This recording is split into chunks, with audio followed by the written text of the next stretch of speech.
Halo guys, selamat datang di MD Movie Review. Seperti biasa kita akan nge-review film melahirkan terbaru. Kehamilan Ratna sudah menginjak 7 bulan, dia dan suaminya terlihat sangat bahagia, mereka pun sudah tak sabar menunggu kelahiran bayi mereka itu.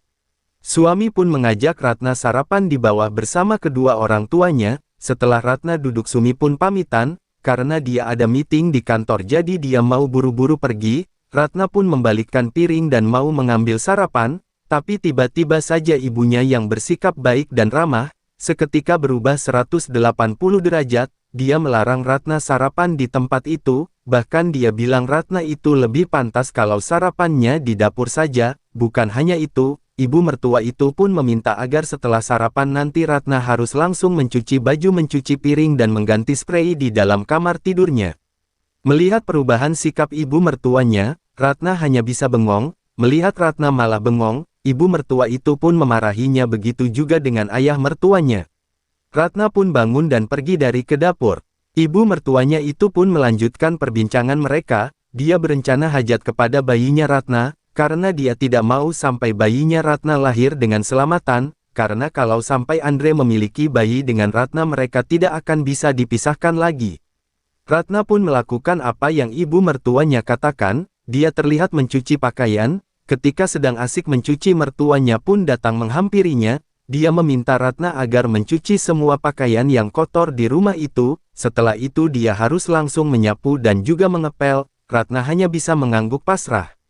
Malam harinya, Andre baru pulang dari kerjanya, ayahnya meminta Andre untuk mengurus perusahaannya yang ada di luar negeri. Karena perusahaan mereka di sana sedang menghadapi masalah, ayahnya minta Andre untuk memperbaikinya.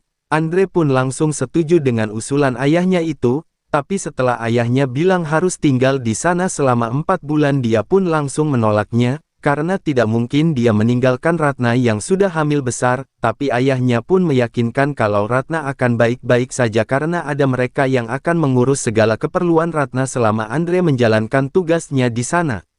Pagi harinya, Ratna terlihat menangis di bahu Andre. Dia sangat sedih dengan kepergian Andre dari rumah itu. Andre coba menghibur Ratna karena dia percaya dengan keberadaan orang tuanya, yang pasti akan menjaga istrinya dan juga calon bayinya dengan baik. Andre pun pamitan kepada orang tuanya, dan orang tuanya itu pun, sekali lagi berjanji kepada Andre kalau Andre gak usah khawatir dengan Ratna karena mereka akan menjaganya. Andre pun pergi meninggalkan Ratna yang masih menatapnya dengan kesedihan.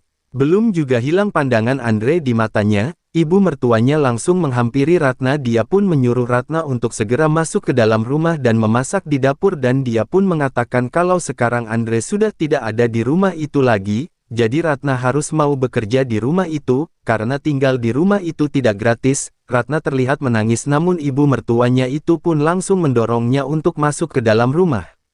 Malam harinya, Ratna sedang duduk termenung sendirian di pinggir kolam renang. Dari belakang ibu mertuanya datang menghampirinya. Dia terlihat membawa segelas minuman. Dengan suara yang lembut mertuanya itu memanggil Ratna. Dia pun memberikan gelas minuman itu ke Ratna. Dia bilang itu adalah minuman tradisional untuk kesehatan bayinya. Dengan raut wajah yang bahagia Ratna pun menerimanya. Dia berterima kasih kepada ibu mertuanya itu karena sudah repot-repot membuatkannya. Dan tanpa kecurigaan apapun Ratna pun langsung meminum ramuan buatan ibu mertuanya itu. Ibu mertuanya itu pun tersenyum puas seperti ada sesuatu yang disembunyikan. Beberapa jam kemudian Ratna yang sedang tertidur tiba-tiba saja merasakan perutnya itu sakit yang luar biasa. Dia pun terbangun, dia mengerang kesakitan sambil mengusap-usap perutnya. Karena sakitnya semakin menjadi, dia pun mencoba turun dari tempat tidurnya untuk mengambil air minum, namun air minum itu pun terjatuh. Kedua mertuanya itu pun terlihat masuk ke dalam kamar Ratna. Ibu mertuanya itu pun menyuruh Ratna untuk kembali tidur di atas tempat tidurnya, karena dia yakin kalau menantunya itu akan segera melahirkan. Dia pun meminta suaminya untuk mengambil kain untuk persalinan Ratna. Sementara Ratna terlihat sangat kesakitan, ayah mertuanya pun datang memberikan kain kepada istrinya. Dia pun langsung menyuruh suaminya untuk keluar ruangan itu. Ibu mertuanya itu pun langsung mempersiapkan kain untuk persalinan Ratna. Ratna yang terus mengerang kesakitan itu pun, seakan tak kuat lagi menahan rasa sakitnya itu. Ibu mertuanya itu pun memberikan aba-aba kepada Ratna. Ratna pun mengikuti apa yang diarahkan oleh ibu mertuanya tersebut. Setelah beberapa kali mengejan, akhirnya tangisan bayi Ratna pun terdengar nyaring sekali. Ibu mertuanya itu pun terlihat senang sekali. Ratna yang kecapean itu pun langsung pingsan. Sementara ibu mertuanya langsung membawa bayi Ratna itu pergi entah kemana. Ratna yang tidak sadarkan diri itu pun ditinggalkan sendirian. Untung beberapa lama Ratna dibiarkan tidak sadarkan diri, akhirnya Ratna pun sadar dan terbangun. Dia langsung memanggil ibu mertuanya, mereka pun datang menghampiri Ratna yang baru bangun dari pingsannya. Ratna pun langsung menanyakan keberadaan anaknya, dia ingin sekali melihatnya, namun ibu mertuanya malah meminta agar suaminya menjelaskan kepada Ratna. Mendengar itu Ratna menjadi heran, apa sebenarnya yang telah terjadi selama dirinya tak sadarkan diri. Ayah mertuanya itu pun menjelaskan kalau bayinya meninggal sesaat setelah dilahirkan.